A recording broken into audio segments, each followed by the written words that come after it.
Perdagangan dunia kembali tegang antara dua negara ekonomi terbesar, Amerika Serikat dan China.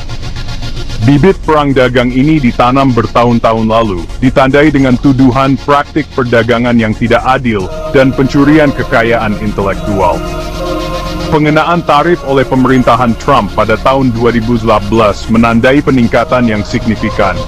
Babak terbaru ini dimulai pada April 2025 ketika AS mengumumkan kenaikan tarif yang signifikan pada barang-barang Cina.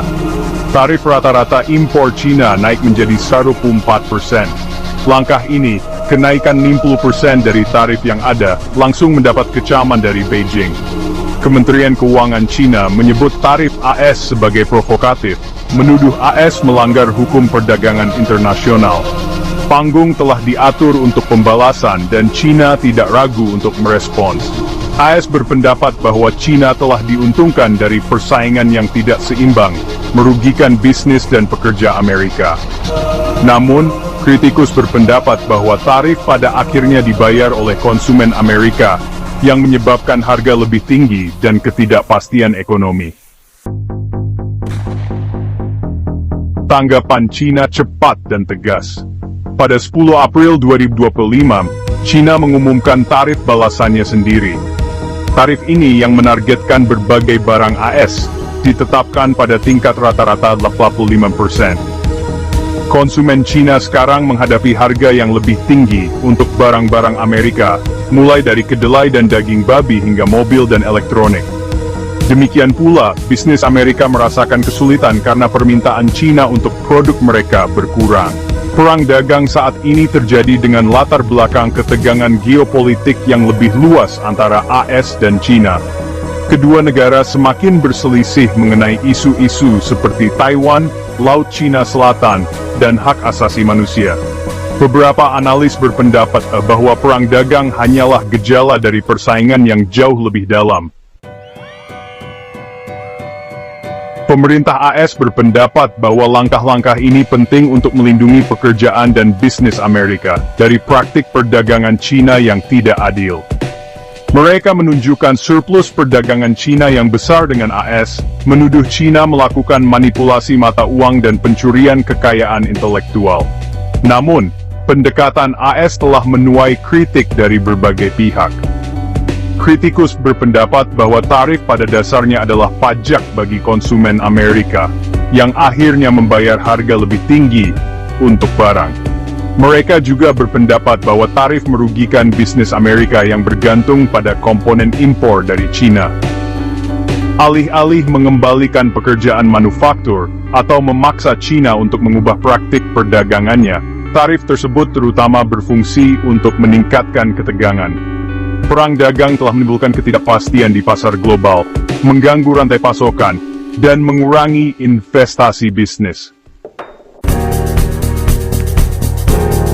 Dampak ekonomi dari perang dagang AS-China sangat luas, meluas jauh melampaui batas kedua raksasa ekonomi ini. Rantai pasokan global terganggu, yang menyebabkan peningkatan biaya untuk bisnis dan konsumen di seluruh dunia.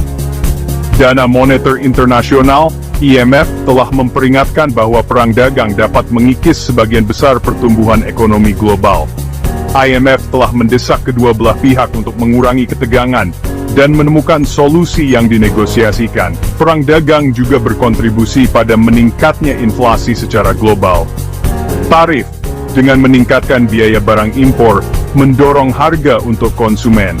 Ketidakpastian yang ditimbulkan oleh perang dagang juga berdampak buruk pada investasi. Perang dagang bukan hanya tentang tarif barang.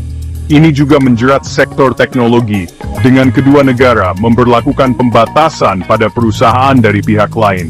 AS telah menempatkan beberapa perusahaan teknologi China, termasuk Huawei dan ZTE, dalam daftar entitas, membatasi akses mereka ke teknologi dan komponen Amerika. China, sebagai pembalasan, telah memasukkan beberapa perusahaan teknologi AS ke daftar hitam. Pembatasan pada perusahaan teknologi berdampak signifikan pada industri teknologi global.